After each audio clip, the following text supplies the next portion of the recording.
Shalom, bienvenue à tous, bienvenue. Bon après-midi à chacun d'entre nous. Que l'Éternel Dieu nous bénisse cet après-midi. Bienvenue à vous à Living a Life for Christ, le rendez-vous du lundi à 14h30 par la grâce de Dieu. J'espère que nous allons bien. J'espère qu'on a passé un bon week-end et j'espère que nous passons une agréable journée par la grâce de l'Éternel. Shalom chez vous. Bienvenue à tous.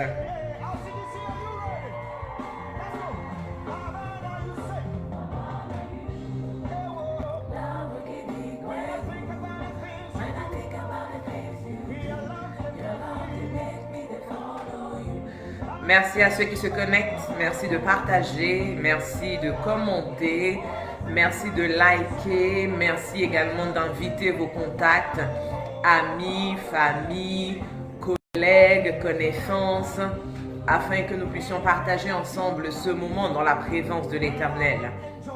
Que Dieu nous bénisse. Je suis donc l'évangéliste Brigitte Basse de CIPE Born to Serve et nous sommes là donc cet après-midi pour passer un moment ensemble dans la présence de l'Éternel à travers Living Life for Christ. Et je veux recommander ce moment au Seigneur. Éternel notre Dieu, nous te bénissons, nous te donnons toute la gloire et nous te rendons grâce. Et nous te disons merci pour ce rendez-vous que tu permets à nouveau. Et nous bénissons ton nom éternel pour ce moment que nous avons passé ensemble dans ta présence. Béni soit l'Éternel Dieu, le Dieu d'Abraham, le Dieu d'Isaac, le Dieu d'Israël, le Dieu qui seul sait faire des prodiges. Béni soit à jamais ton nom glorieux et que toutes nos vies soient remplies de ta gloire. Amen, amen et amen. Alors je vous salue à nouveau et je bénis le nom de l'Éternel pour vos vies. Je dis merci au Seigneur pour cette rencontre, pour ce rendez-vous. Et nous allons passer donc, je le disais, un moment ensemble cet après-midi dans la présence de l'Éternel par la grâce de Dieu. Et nous allons aller dans la parole du Seigneur, nous allons aller dans le livre de la Genèse. Genèse au chapitre 6 et nous allons lire les versets 5 jusqu'au verset 8. Genèse chapitre 6, les versets 5 jusqu'au verset 8.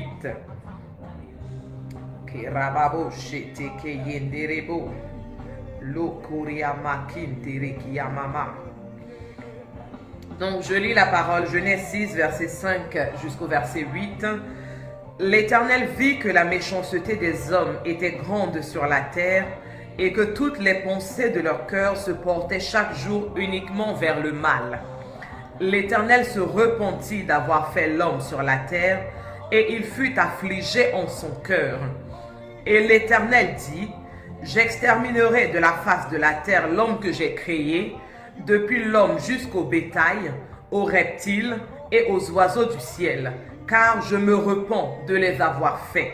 Mais Noé trouva grâce aux yeux de l'Éternel. Nous sommes dans le livre de la Genèse.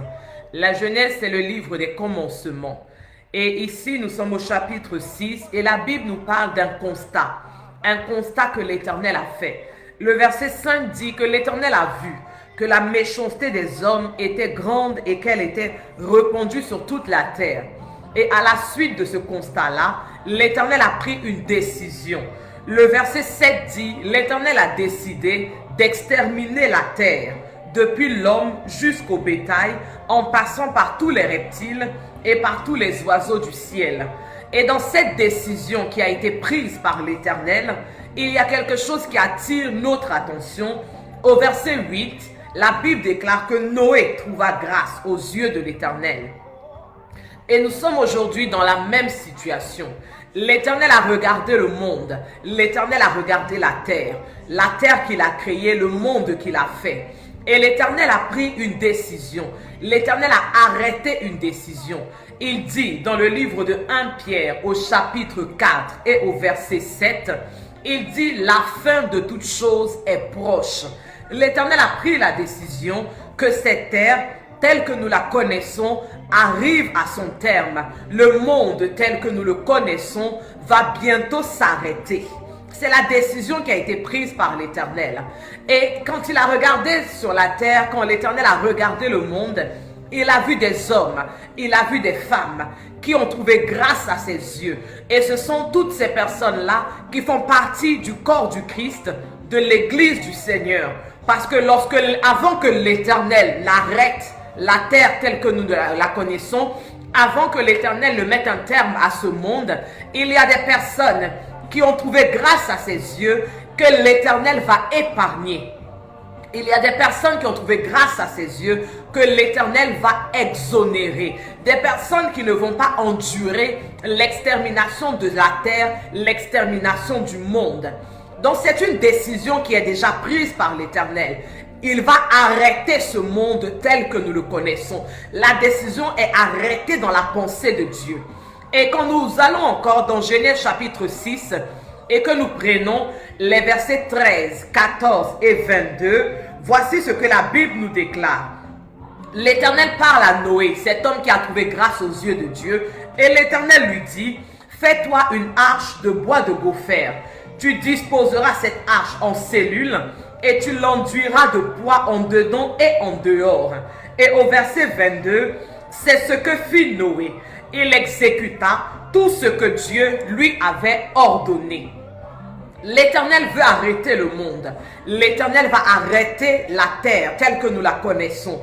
Et l'Éternel, en ce temps-là, quand il a pris la décision, en ce temps, à l'époque de Noé, quand l'Éternel a décidé de tout exterminer, d'arrêter le monde, il a mis à part un homme Noé.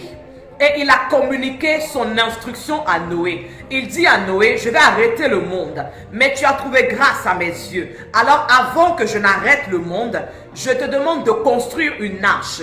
Je te demande de faire entrer dans cette arche toutes sortes d'animaux que je t'indiquerai. Et je te demande de faire entrer dans cette arche toute ta famille, tous ceux-là même qui ont trouvé grâce à mes yeux. Et en 2021 où nous sommes, l'Éternel a trouvé des Noé. Des personnes qui ont été mises à part, des personnes que l'Éternel veut épargner dans l'extermination, dans la fin de ce monde. Mais surtout, il a trouvé des Noé, des personnes à qui il a communiqué ses instructions. Il y a des personnes à qui Dieu se révèle dans cette fin des temps et Dieu leur donne des instructions sur la manière dont l'Église doit se comporter dans cette fin des temps, sur la manière dont l'Église doit agir, sur la manière dont l'Église doit, les choses que l'Église doit faire afin de pouvoir être sauvée, afin de pouvoir être épargnée. Il y a des personnes à qui Dieu se révèle. Nous parlons de la fin des temps. Et dans la fin des temps, il y a d'abord la fin de l'Église. Et ensuite, il y aura la fin du monde. Et il y a des hommes, il y a des oints de Dieu, il y a des serviteurs de Dieu à qui Dieu se révèle. Depuis 2020, au début du premier confinement, il y a des personnes à qui Dieu se révèle. Il y a des personnes à qui Dieu parle. Et Dieu leur dit, allez et dites à mon Église que la fin des temps est arrêtée. La fin de ce monde est arrêtée. J'exterminerai bientôt ce monde. Je détruirai bientôt ce monde. Mais avant de le détruire, avant de l'exterminer, avant d'arrêter toute chose, voici ce que je demande à mon Église de faire. Voici ce que j'attends de tous ceux qui constituent le corps du Christ. Dieu parle, mes frères et sœurs. Avant d'arrêter la terre à l'époque de Noé, Dieu s'est révélé à Noé. Dieu a révélé sa pensée à Noé. Dieu a révélé son programme à Noé. Parce que le projet de Dieu n'était pas que tout le monde meure. Dieu voulait sauver des personnes. Dieu voulait épargner des personnes. Alors il s'est révélé à Noé. Et à partir du moment où Dieu s'est révélé à Noé, Noé a commencé à se révéler à ses contemporains. Il s'est mis à leur parler. Il s'est mis à leur dire attention. L'Éternel va exterminer le monde. L'Éternel va arrêter toutes choses. Alors attention, répondons-nous, revoyons notre vie, arrangeons notre vie. Noé a commencé à parler. Il n'a pas gardé pour lui seul la révélation de Dieu. Il n'a pas été égoïste. Il ne s'est pas dit, comme Dieu s'est révélé à moi, alors je garde la révélation pour moi seul. Je vais sauver ma famille et peu importe ce qui va arriver au reste des gens, ça ne me concerne pas. Noé a partagé le message. Noé a partagé la révélation. Alors, l'évangile de Matthieu, chapitre 24, les versets 38 et 39 nous disent que pendant que Noé était en train de passer le message, voici ce qui se passe. Et la Bible nous dit que la fin des temps sera pareille. Car dans les jours qui précédèrent le déluge, les hommes mangeaient et buvaient. Ils se mariaient et ils mariaient leurs enfants. Jusqu'au jour où Noé entra dans l'arche. Et ils ne se doutèrent de rien jusqu'à ce que le déluge vienne et les emporte tous. Il en sera de même à l'avènement du Fils de l'homme. Dieu est en train de nous prévenir. Dieu est en train de nous avertir. Il est en train de nous dire que la fin des temps est proche. Il est en train de nous dire que la fin de l'ère de l'Église est proche. Et pendant que les Noé de notre époque sont en train de nous avertir de la part du Seigneur, d'autres personnes sont en train de manger, d'autres personnes sont en train de boire, d'autres personnes sont préoccupées à chercher du travail, d'autres sont préoccupés à chercher à se marier, d'autres sont préoccupés à chercher à avoir des papiers, d'autres sont préoccupés à chercher à avoir une maison, d'autres sont préoccupés par d'autres choses. Le message de la fin des temps ne les préoccupe pas. Le fait que la fin de l'Église est proche, ça ne les préoccupe pas. On a même des chrétiens, des personnes qui disent qu'elles ont accepté Christ comme étant Seigneur et Sauveur dans leur vie. Mais ces mêmes personnes, on est en train d'avertir l'Église que la fin des temps est proche, mais ils ne sont pas concernés. Ils ne prêtent pas attention. Ils ne disposent pas leurs oreilles. Mais la Bible déclare que de la même façon qu'au temps de Noé, les contemporains de Noé n'ont pas voulu écouter le message que Noé leur donnait jusqu'à ce que les eaux du déluge viennent et emportent tous. C'est ce qui arrivera de notre temps. Pendant que nous refusons d'écouter le message que l'Éternel a donné à des personnes qu'il a choisies pour avertir l'Église, pendant que nous refusons d'écouter l'avertissement de l'Éternel qu'il a donné à des personnes bien précises afin de pouvoir préparer son Église, nous serons surpris par la fin de l'ère de l'Église. Nous serons surpris par la fin de l'ère de l'Église. Je répète encore, nous refusons de nous préparer. Nous refusons d'écouter que la fin des temps est proche. Je dis encore, dans la fin des temps, il y a d'abord la fin de l'ère de l'Église. Et ensuite, il y a la fin du monde. Mais nous parlons actuellement de la fin de l'ère de l'Église. L'Église, ce sont toutes ces personnes qui ont accepté Jésus-Christ en tant que Seigneur et en tant que Sauveur. Et cette Église-là, elle tire vers sa fin parce que le Seigneur Jésus-Christ est à l'approche. Il revient pour chercher son Église. Et il est en train de prévenir son Église. Il est en train d'avertir son Église. Il nous prévient de laver nos robes. Il nous prévient de nous apprêter comme l'épouse qui va à la rencontre de l'époux. Il nous demande de nous préparer. C'est maintenant que nous nous préparons afin de rencontrer l'époux qui est Jésus-Christ de Nazareth.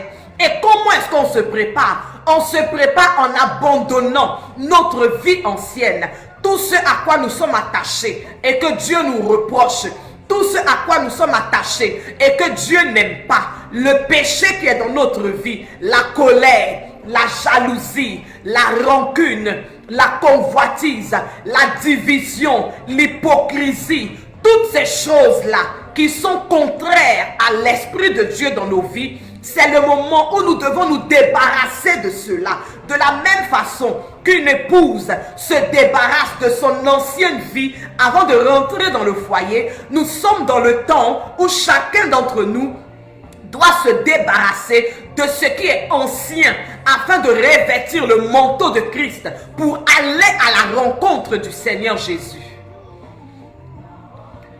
Mes frères et sœurs, Dieu parle. Mais est-ce que nous écoutons? L'Éternel Dieu nous prévient. Mais est-ce que nous entendons le message? Nous sommes concentrés sur le messager. Lorsque Noé parlait à ses contemporains, Certains ont refusé de l'écouter à cause du témoignage qu'ils avaient de Noé. Quand nous allons dans Genèse chapitre 9, verset 20 et verset 21, la Bible déclare qu'après le déluge, Noé a planté une vigne. Il a bu du vin. Il s'est enivré. Et dans son enivrement, il s'est dénudé. Et sa nudité a été propagée, a été connue de tous. Ce n'est pas quelque chose de nouveau.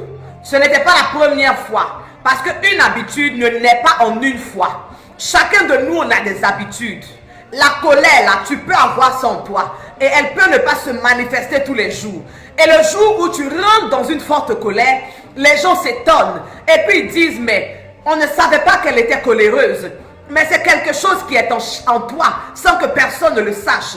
Alors cette habitude-là, ce caractère de Noé-là, c'était en lui.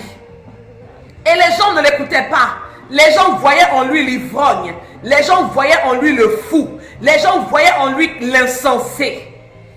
Et aujourd'hui, quand les personnes, les oints de Dieu, les serviteurs de Dieu que Dieu a mis à part nous parlent, quand ils nous parlent de la fin des temps, on les prend pour des fous. On les prend pour des insensés. On les prend pour des hérétiques. Comment est-ce que tu peux parler de la fin des temps quand on regarde tout ce qui se passe autour de nous? Et c'est ce que les gens disaient à Noé. Comment est-ce que tu peux parler qu'il y aura un déluge alors que le sol est sec, les nuages, le ciel est clair? Parce qu'avant qu'il ne pleuve, le ciel s'obscurcit dans la pensée des hommes. Avant la pluie, il y a le ciel qui s'obscurcit. Mais je veux dire à quelqu'un que la façon de voir les choses de Dieu, ce n'est pas la même façon de nous les hommes. On a envie que les choses se fassent selon notre pensée, selon notre mentalité. Mais ça ne va pas se passer comme ça. Ça ne se passera pas comme ça. La fin de l'ère de l'église, ça ne va pas se passer comme toi et moi on a envie que ça se passe. Et c'est pour ça que Dieu nous prévient. C'est pour ça que Dieu envoie des hommes. Dieu envoie des femmes. Il parle à ces personnes-là afin que ces personnes nous préviennent. Pour que toi et moi on prenne des dispositions. Alors ne regardons pas au messager pour refuser d'écouter le message. La personne que Dieu utilise pour te parler, pour te prévenir de la fin des temps, peut-être que tu connais le témoignage de cette personne. Tu sais que cette personne est adultère. Tu sais que cette personne est coléreuse. Tu sais que cette personne est impudique. Et tu es fixé sur ce que tu sais de cette personne et tu refuses d'écouter le message. Mais je suis venu nous exhorter. Ne regardons pas le messager.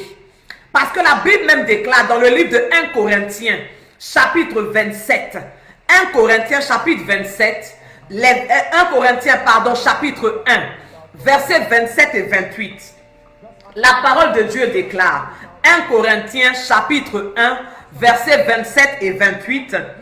Mais Dieu a choisi les choses folles du monde pour confondre les sages. Dieu a choisi les choses faibles du monde pour confondre les fortes. Et Dieu a choisi les choses viles du monde et celles qu'on méprise, celles qui ne sont point, pour réduire à néant celles qui sont. Dieu choisit qui il veut. Dieu parle à travers qui il veut. Celui que tu regardes et puis tu dis qu'il est ivrogne et Dieu ne peut pas te parler à travers lui. Qui es-tu pour dire cela? Celle que tu regardes et puis tu dis qu'elle est adultère et Dieu ne peut pas parler à travers elle pour t'avertir. Qui es-tu pour dire cela? Dieu choisit qui il veut. Dieu utilise qui il veut comme messager pour sa gloire. Dieu se sert de qui il veut pour avertir son église. Alors lorsque la fin de l'église sera arrivée, tu ne diras pas que tu n'as pas écouté parce que l'autre était ivrogne, ou parce que quelqu'un était impudique, ou parce que l'autre était coléreux. Dieu parle à travers qui il veut. Dieu utilise qui il veut. Et dans cette fin des temps, l'Éternel utilise des hommes, l'Éternel utilise des femmes pour nous parler et pour nous prévenir. Alors je prie que chacun de nous prête l'oreille, que chacun de nous fasse attention. Parce que la fin des temps est proche. Le Seigneur Jésus-Christ est à la porte et il revient très bientôt. Les gens voyaient Noé comme l'ivrogne, mais la Bible déclare qu'il a trouvé grâce aux yeux de Dieu. Quand Dieu regardait Noé, il voyait en lui un homme juste, un homme intègre et qui marche devant Dieu. Ça ne veut pas dire que Noé n'avait pas de péché. Ça ne veut pas dire que Noé était parfait.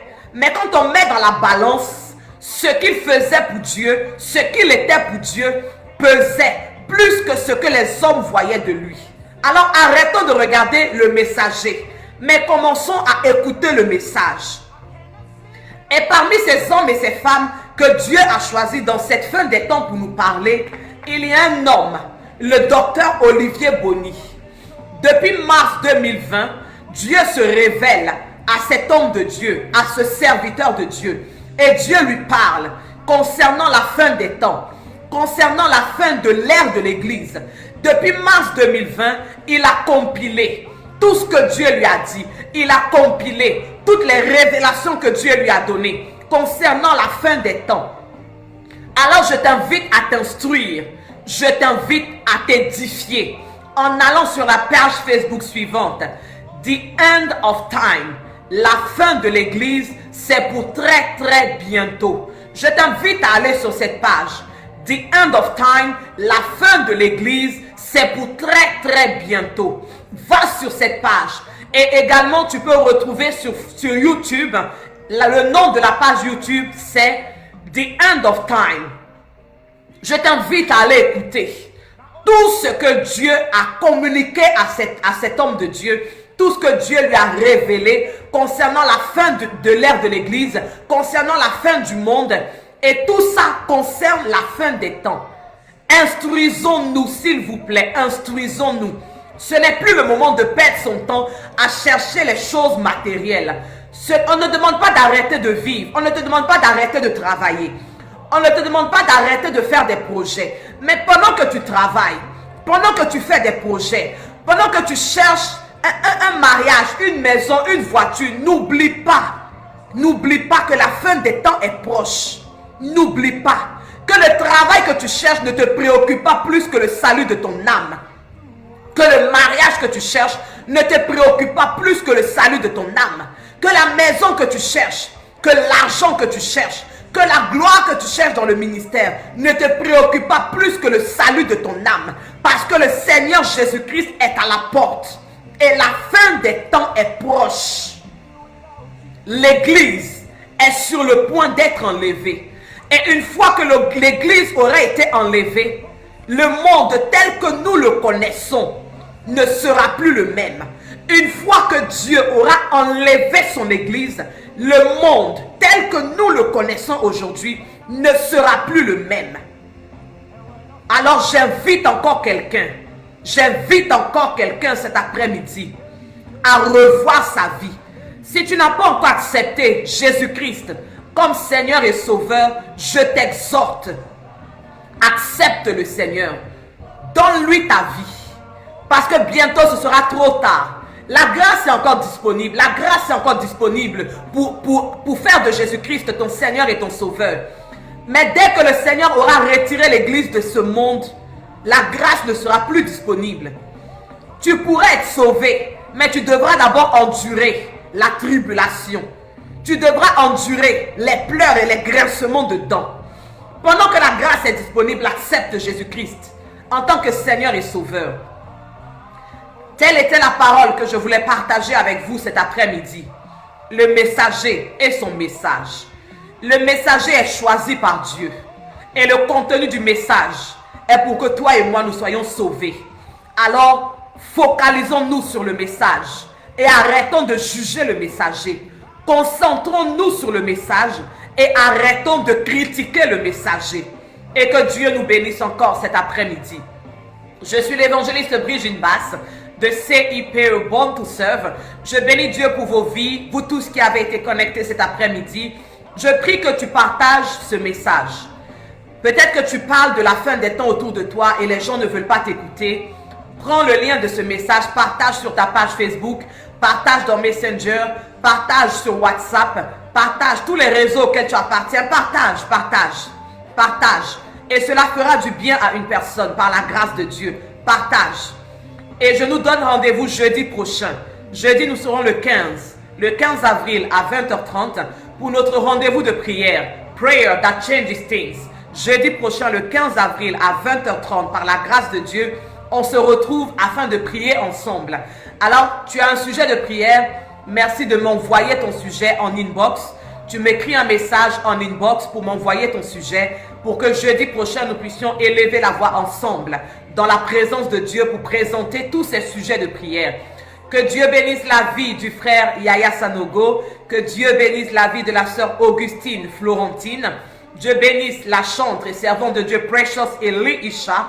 Que Dieu bénisse le pasteur Olivier Deboli et l'évangéliste chantre Chéliel Glory. Dieu bénisse également le frère Paul-Germain Makele. Dieu vous bénisse, vous tous dont je n'ai pas vu le nom. Et merci de continuer à partager. Que toute la gloire revienne à l'Éternel. Et que votre semaine soit remplie de la gloire de Dieu. Et rendez-vous jeudi, le 15 avril, à 20h30, par la grâce de Dieu. Shalom chez vous. Bisous.